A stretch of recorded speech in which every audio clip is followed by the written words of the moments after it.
Hello, English 3, and welcome back to our passion project.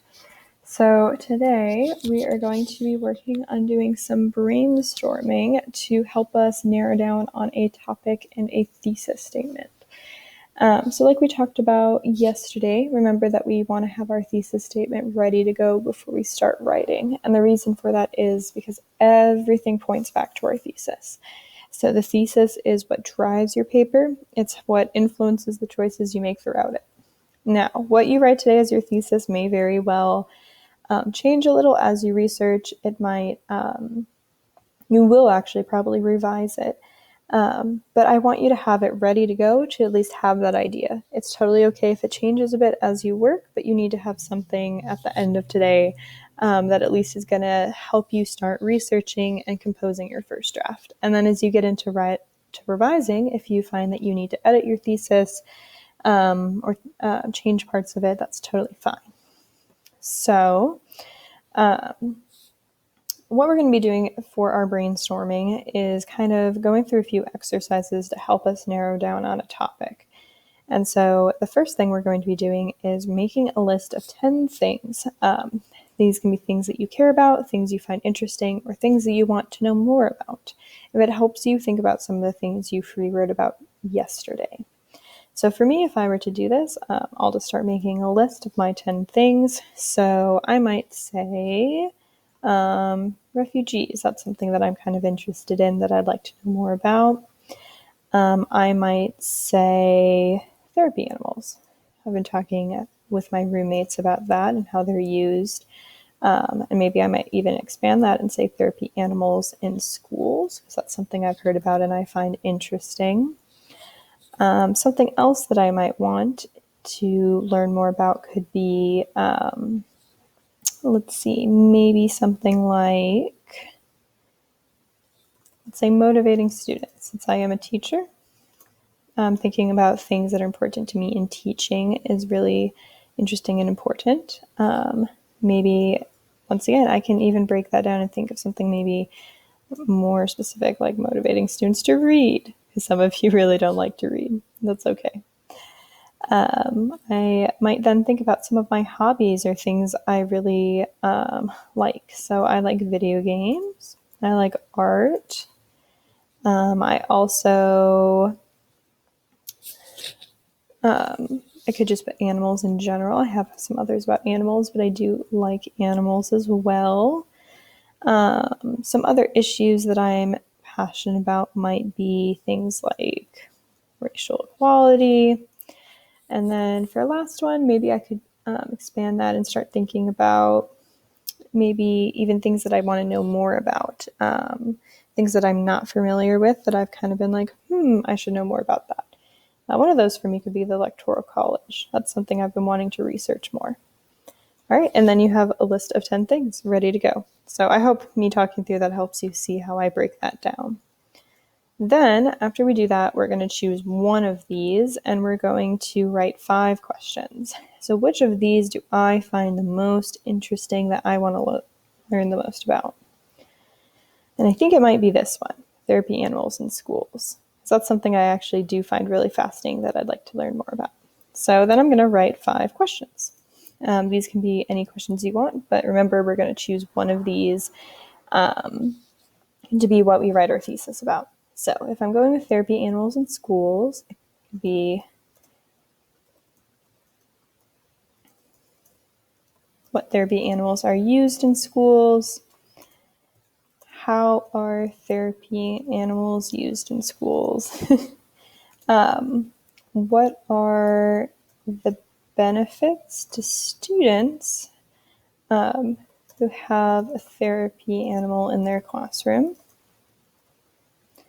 I mean, if we're being honest, my real motivation for researching this would probably be that I just want to bring my dog to school, but it's still an interesting thing to learn more about. How common are therapy animals in high school classrooms?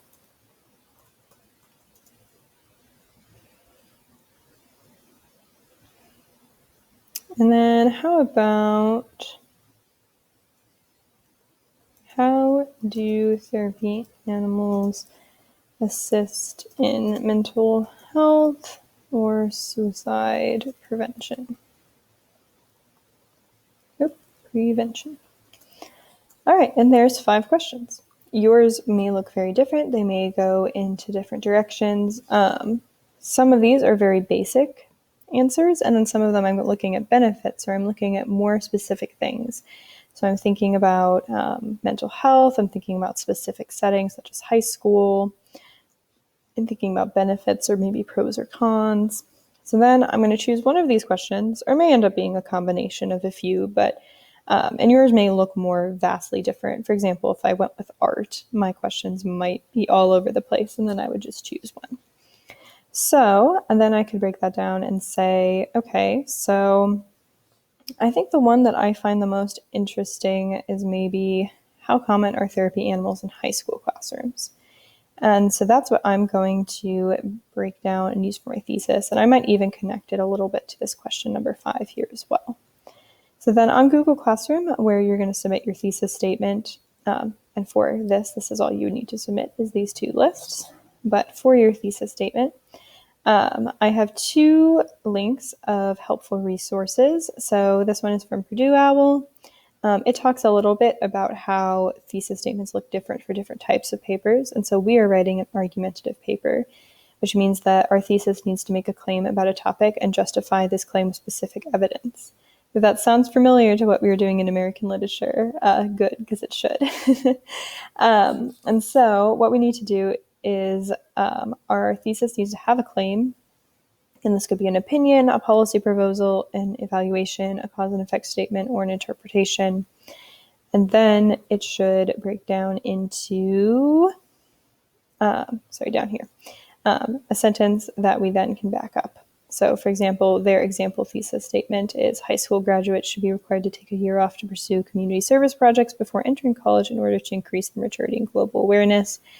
And then the paper that follows should present an argument and give evidence to support the claim that students should pursue community projects before entering college. So if that helps you, just remember that your thesis then guides everything else. So a thesis for this paper would go on to talk about those community projects before entering college. This resource is also really helpful. It's also from a writing center just at the University of North Carolina at Chapel Hill.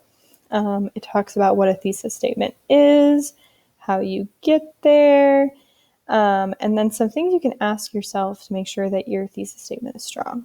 So do I answer the question? So this should be going back to the research question you choose. Have I taken a position that others might challenge or oppose? So this is really important for an argumentative essay. Is my thesis statement specific enough? So this is a really good thing to look for, is look for words like good, successful. So what are you defining as successful? What are you defining as good? Does my thesis pass the so what test? If a reader's first response is likely to be so what, then you need to clarify, to forge a relationship, or to connect to a larger issue. Does my essay support my thesis specifically and without wandering? If your thesis and the body of your essay do not seem to go together, one of them has to change. So this is where it kind of goes, like you may edit your thesis later. And another important thing is to ask how or why. So if you can ask how and still need to provide more explanation, then you may need to change your thesis. So it answers both how and why. And there's also some examples on here of how they break down thesis statements that need some editing. And as a reminder, because a lot of students do this, your thesis statement is a statement, meaning that it is a sentence that ends in a period and it is a single sentence. So you do not want a question, you do not want more than one sentence. Now, your thesis statement might be very long, a long sentence, that's totally fine, but it needs to be one sentence and not a question. So if I were to write a thesis statement kind of based on these questions I've mapped out, I'm going to kind of tie these 2 together, like I said. So I might do mine as like almost a problem solution argument. So in high schools, mental health as well as suicide prevention are major concerns.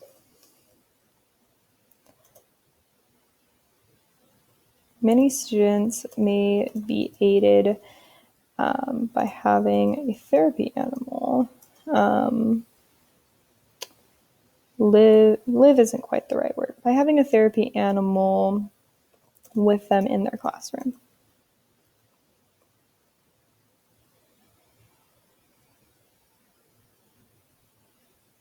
So now I'm seeing that I want to add more to my thesis, but I already have a semicolon here. So I'm going to go back and just kind of change this to make it a compound sentence, so a comma, and then my fanboys conjunction. And then I'm going to put my semicolon here so that I can keep going without it looking kind of awkward.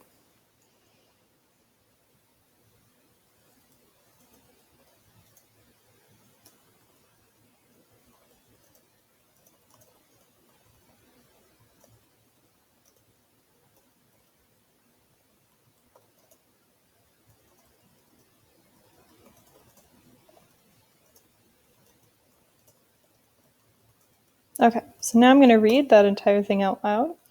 In high schools, mental health as well as suicide prevention are major concerns, and many students may be aided by having a therapy animal with them in their classroom. Now so I'm arguing, right? So if this is my first draft of a thesis, of a paper that I'm going to argue, I want to sound confident. So instead of saying may be aided, I'm going to say will be aided, or maybe would be. Many students would be aided by having a therapy animal with them in their classroom. Then therapy animals, and now I've used aid twice. So I might use the word help. Can help students in everyday stress, test anxiety, and other emotional behavioral issues. And I've already said students, and then I'm saying it here again. So I'm just going to edit this and just going to take this out. And I'm going to add high school here. And help high school students in everyday stress, test anxiety, and other emotional or behavioral issues. Now what I've done, if you notice, is I already outlined main points right there. I can already go ahead and when I go to research, I'm going to look up therapy animals, everyday stress, therapy animals and test anxiety, and therapy animals with emotional or behavioral issues, or to how they help students with those things. And then I can have a paragraph about everyday stress, about test anxiety, and about other emotional and behavioral issues. And because I'm talking about how mental health as well as suicide prevention are major concerns, I may even have a few paragraphs that talk about how mental health is a very big issue in high schools and how this is a solution to this problem and how therapy animals should be allowed in high school classrooms or should be more prevalent in high school classrooms. Now, your thesis might not be this long for your first draft. You might not have all of these things, but the more detail you can think of or the more things that you want to talk about, the more that you're going to be able to argue for it. So, and I also will tell you, this is a first draft thesis. I would probably make this more argumentative after I've researched and say, like I made that small change here, but now I don't have the research to back up my ideas yet. So after I do that, I'm probably going to edit this and make it sound a little bit more punchy, a little bit more, this is what should be happening. This is why I think that all classrooms, or maybe it should at least be more common or more acceptable. So those are just some ideas, some things you might want to think about. I hope watching me walk through this process and think aloud as I did it helps you. Just remember that you need to submit your brainstorming and then also submit your thesis.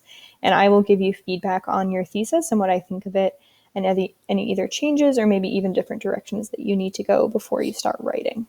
So I hope that is helpful. I look forward to reading all of your thesis statements.